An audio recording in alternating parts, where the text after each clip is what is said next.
श्री रामचरितमानस सारस्वतिक प्रथम सोपान बालकांड।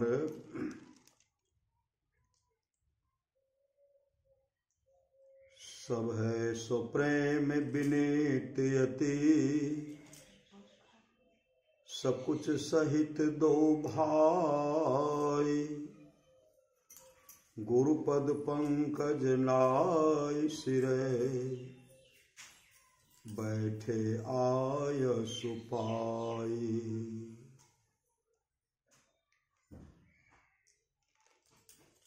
पौराणिक कथाओं में कहा गया है कि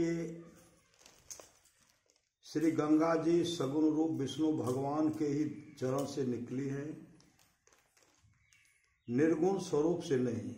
इस स्थान के वर्णन से भी श्री राम जी विष्णु भगवान के ही अवतार सिद्ध होते हैं। फिर विश्वामित्र मुनि दोनों राजकुमारों को संग लिए जनकपुर पहुंचे। वहां राजा जनक ने उनका बड़ा सत्कार किया और उनको उत्तम आश्रम में ठहराया। एक दिन गुरु विश्वामित्र से आज्ञा ले राम लक्ष्मण जनक नगर देखने गए। दोनों भाइयों ने घूम घूम कर देखने योग्य स्थानों और वस्तुओं को देखा। विलंब होता जानकर श्री राम जी डरे कि कहीं गुरु रिसावे, फिर अपने निवास पर आए। सब है सो प्रेम विनीत यति, सकुच सहित दो भाई। गुरुपद पंकज नाय सिरे, बैठे आय सुपाई। दोनों भाइयों ने भय, प्रेम और संकोच से युक्त होकर अत्यंत झुककर गुरु के चरण कमलों में अपना सिर नवाया और आज्ञा पाकर बैठ गए। निशि प्रवेश मुनि आयसो दिन, सबहि संध्या बंदन किन्हा। कहत कथा इतिहास पुरानी,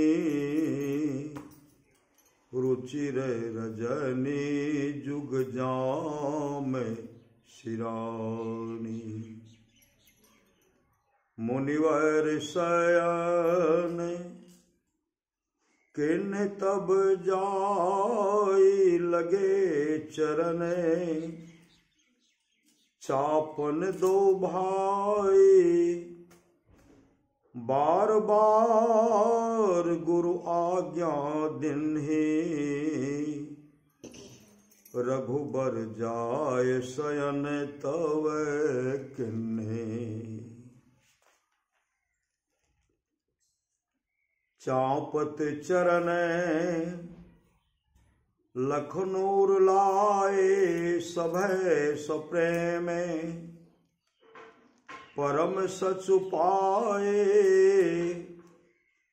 पुनि पुनि प्रभु कह सोवहु ताता, पोढ़े धरि उर पद जल जाता। उठे लखन निशिगत सुनी, अरुण शिखा धुनि कान। गुरु ते पहले जगतपति, जागे राम सुजान। जिनके रही भावना जैसी, प्रभु मूर्ति देखी तिन्ह तैसी। देखहि भूप महारन धीरा, मनहु वीर रस धरऊं शरीरा। डरे कुटिल नृप प्रभु ही निहारी, मनहु भयानक मूरति भारी। रहे असुर छल छो निप भेख बेखा, तिन प्रभु प्रगट काल सम देखा। पूर्वासन देखे दो भाई, नरभूषण लोचन सुखदाई। विदूषण प्रभु विराटमय दिशा, बहुमुख कर पगलोचन सीसा। जनक जाति अवलोकहि कैसे, सजन सगे प्रिय लागहि जैसे। सहित विदेह बिलोकहि रानी, शिशु सम प्रीति न जाई बखानी। जोगिन परम तत्वमय भाषा, शांत शोध समय सहज प्रकाशा। हरि भगतन देखे दो भ्राता, इष्ट देव इब सब सुख दाता। हरि हित सहित राम जब जोहे, रमा समेत रमापति मोहे। होयहु संतत पियहि प्यारी, चिरु अहि बात असीस हमारी।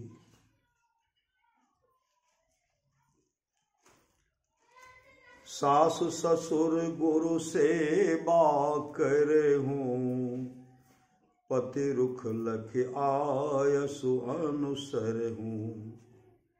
राम करहूँ केहि भांति प्रशंसा, मुनि महेश मन मानस हंसा। करहि जोग जोगी जेहि लागी, कोहु मोहु ममता मद त्यागी। व्यापक ब्रह्म है अलख अविनाशी, चिदानंद निर्गुण गुण राशि।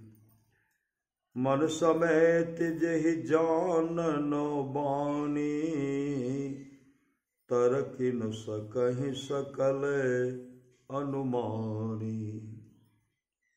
महिमा निगम नेति कहि कर कहि, ज्योतिहु कालेक रस आहई।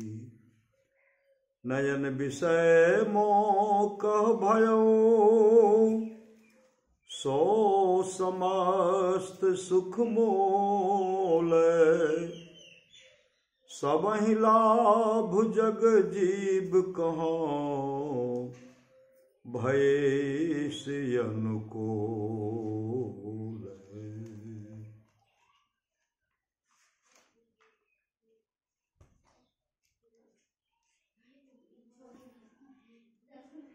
दोनों भाइयों ने भय, प्रेम और संकोच से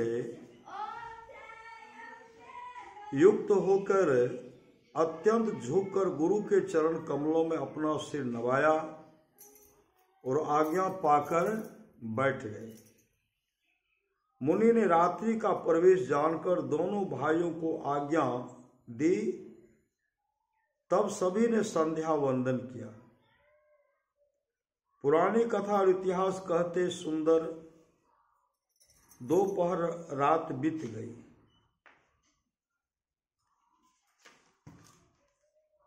तब मुनिवर विश्वामित्र जाकर सोए। दोनों भाई चरण चाँपने लगे। जब गुरु ने बारंबार आज्ञा दी तब राम जी जाकर सोए। लक्ष्मण जी मन लगाकर डर, प्रेम और संकोच से राम जी का चरण चापने लगे। डर संकोच इसलिए कि मेरे कठोर हाथों से राम जी का कोमल चरण इतना न दब जावे कि जिससे उनकी नींद उचट जावे। जब राम जी ने बार बार कहा कि हितात सोवो, तब लक्ष्मण जी राम के चरण कमलों का स्मरण करके सोए। मुर्गे की बोली सुने रात का बीतना जानकर लक्ष्मण जी उठे और संसार के स्वामी सुजान रामचंद्र जी से पहले ही जागे। गुरु भक्ति और भ्रातृ भक्ति का आदर्श सिखाने के लिए ये पद लिखे गए हैं। फिर विश्वामित्र जी दोनों भाइयों को संग लेकर उस स्थान पर गए जहां शिव जी का धनुष रखा था और सब राजा लोग उसे तोड़ने को इकट्ठे थे।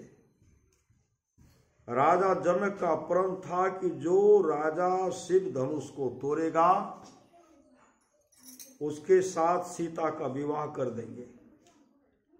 विश्वामित्र मुनि के साथ श्री राम और लक्ष्मण उस धनुष यज्ञ की सभा में पहुंचकर अत्यंत शोभायमान हुए। जिनकी जैसी भावना थी प्रभु के रूप को उन्होंने वैसा ही देखा। राजागण श्री राम को महान रणधीर के रूप में देख रहे हैं, मानो स्वयं वीर रस ने शरीर धारण किया। प्रभु को देखकर दुष्ट राजागण डर गए, मानो वे बड़ी भयदायक मूर्ति है। जो राक्षस वहां छल से राजाओं का वेश बनाकर बैठे थे, उन्होंने प्रभु को साक्षात काल के रूप में देखा। नगरवासियों ने दोनों भाइयों को मनुष्यों का भूषण रूप और आंखों को सुख पहुंचाने वाला देखा। स्त्रियां हर्षित हृदय से अपनी अपनी रुचि के अनुरूप उन्हें दिख रही हैं, मानो श्रृंगार रस परम अनुपम मूर्ति धारण कर सुशोभित हो रहा। विद्वानों को प्रभु विराट रूप में दिखलाई दिए, जिनके बहुत से मुंह, हाथ, पैर, नेत्र और सिर है। जनक जी के कुटुंबी जन प्रभु को किस तरह देख रहे हैं, जैसे सगे संबंधी प्रिय लगते हैं।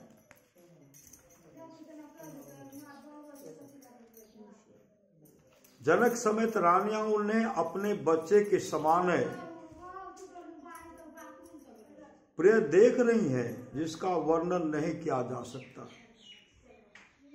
योगियों को वे शांत, शुद्ध, सहज प्रकाश और परम तत्व रूप में दिख पड़े। हरि भक्तों ने दोनों भाइयों को सर्व सुखों की दाता इष्ट देव की नाई देखा। श्री राम जी क्षीर साई विष्णु भगवान के अवतार हैं। इनकी शक्ति सहज ही अद्भुत है। ये अपनी अद्भुत शक्ति से भिन्न भिन्न लोगों को उनके भिन्न भिन्न भावनाओं के अनुसार दिखाई पड़े। इनके लिए यह कोई बड़ी बात नहीं है, बल्कि छोटा सा खेल है। अनिमा, गरिमा आदि अष्ट सिद्धियों के द्वारा सिद्ध लोग अपने को ऊपर कथित प्रकार से विविध रूपों में दिखलाते हैं। ये सिद्धियां केवल सहस्त्र दल में ही पहुंचे हुए अभ्यासी योगी भक्तों को प्राप्त होती है। सच्चे भक्त भक्ति मार्ग में विघ्न जानकर इन सिद्धियों से हटे रहते हैं। वैकुंठ और क्षीर समुद्र आदि परमोत्कृष्ट लोक सहस्त्रदल कमल के ही अभ्यंतर है। चौपाई संख्या 235 में वर्णित परम तत्वमय स्वरूप के अतिरिक्त और सब दृश्य विविध जनों की भावना के अनुकूल भगवान की भावना मात्र है, भगवान की माया मात्र है। रामचरितमानस के अनुसार माया तो केवल भ्रम और असत्य है। कैसी भी अद्भुत माया क्यों न हो, वह परम भक्त जनों को निशानी दिख पड़ती है और उनके आगे उसकी अद्भुतता व्यर्थ हो जाती है। पुण्य योगी परम भक्त संत तो परम तत्वदर्शी होते ही हैं। उन्हें केवल भगवान ही क्यों, सब चराचर परम तत्व दिखते हैं। ये चेद वेदी दत्त सत्यमस्ति नचेदिहा वेदी न महति विनष्टि भूतेषु भूतेषु विचित धीरा प्रत्यास्मा लोकाद मृता भवन्ति। यदि इस जन्म में ब्रह्म को जान लिया तब तो ठीक है, और यदि उसे इस जन्म में न जाना तब तो बड़ी भारी हानि है। बुद्धिमान लोग उसे समस्त प्राणी उपलब्ध करके इस लोक से जाकर मरकर अमर हो जाते हैं। योगियों को भगवान राम परम तत्वमय दिखें, इसमें भगवान की माया की कुछ विशेषता नहीं है। यह तो उस परम भक्त और संत स्वरूप योगियों ही के भजन अभ्यास द्वारा परम बोध की प्राप्ति की विशेषता है। वह शिव धनु किसी राजा से न टूटा, श्री राम जी ने उसे तोड़ा। श्री सीता जी ने श्री राम जी के गले में जयमाला पहना दी। उस समय वहां परशुराम जी पहुंचे। पहले तो उन्होंने धनुष भांगा होने के कारण क्रोध किया, परंतु अंत में श्री राम को भगवान का अवतार बोध करके उनकी स्तुति करके वहां से चले गए। सब समाचार लेकर दूत अवधपुर भेजा गया। राजा दशरथ भरत और शत्रुघ्न के सहित बारात सज धज कर जनकपुर पहुंचे। श्री राम और लक्ष्मण आगे बढ़कर पिता से जा मिले। शिष्टाचार के पीछे दोनों भाई दुल्हा के वेश में घोड़ों पर सवार हो गए। उस समय उनकी छवि अत्यंत मनोहर मालूम होती थी। शिव, ब्रह्मा और विष्णु आदि देव उस बारात में श्री राम जी के सुंदर रूप को देखकर मोहित होते थे। जब हरि ने प्रेम से राम जी को देखा तो वे लक्ष्मी के सहित मोहित हो गए। यह प्रथम स्थान है कि श्री राम को देखने के लिए लक्ष्मीपति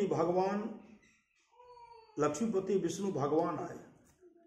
इसके पूर्व कवि ने भगवान विष्णु को श्री राम जी के जन्मोत्सव आदि में कहीं सम्मिलित नहीं किया था।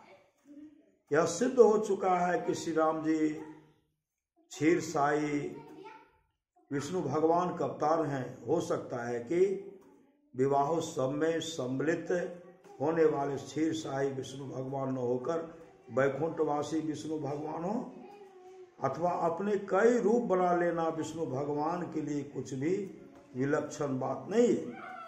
राजा जनक ने श्री राम जी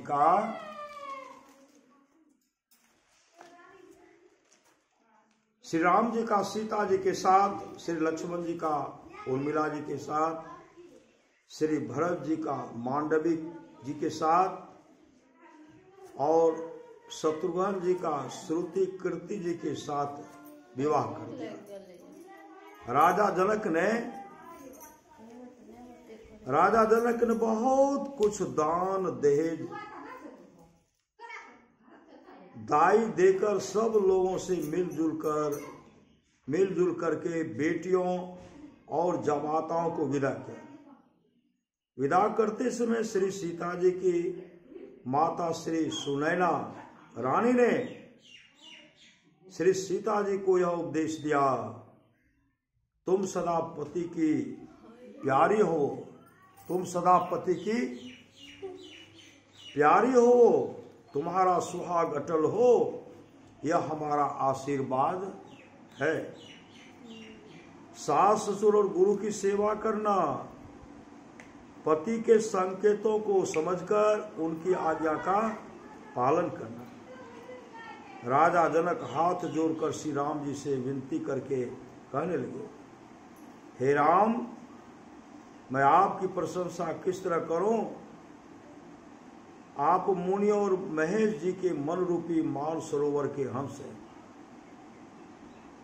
योगीगण क्रोध, मोह, ममता और अहंकार को त्याग कर जिनके हेतु योग करते हैं, जो सर्वव्यापक अलख अविनाशी सच्चिदानंद निर्गुण और गुणों की खानी ब्रह्म है, जिनको मन और वचन जान नहीं सकते और सबके सब अनुमान करके जिनकी तर्कना नहीं कर सकते, जिनकी महिमा नेति नेति कहकर वेद गाते हैं और जो तीनों कालों में एक रस रहते हैं। आप वही सब सुखों के मूल हैं। मुझको आपने दर्शन दिया है। जब इस जीव पर अनुकूल होते हैं तो उसे सब कुछ लाभ होता है। चौपाई संख्या 240 से 242 तक में वर्णित स्वरूप विष्णु भगवान या भगवान व श्री राम जी के शरीर में व्यापक सहज निर्गुण स्वरूप है। श्री राम जी ने ससुर को अच्छी अच्छी बातें कहकर संतोष दिया और आप पिता और भाइयों के साथ अपनी राजधानी अवध में लौट आए। वहाँ सब कोई सुख से रहने लगे। रामचरितमानस सारसटिक प्रथम सोपान बाल कांड समाप्त। श्री सद्गुरु महाराज की जय।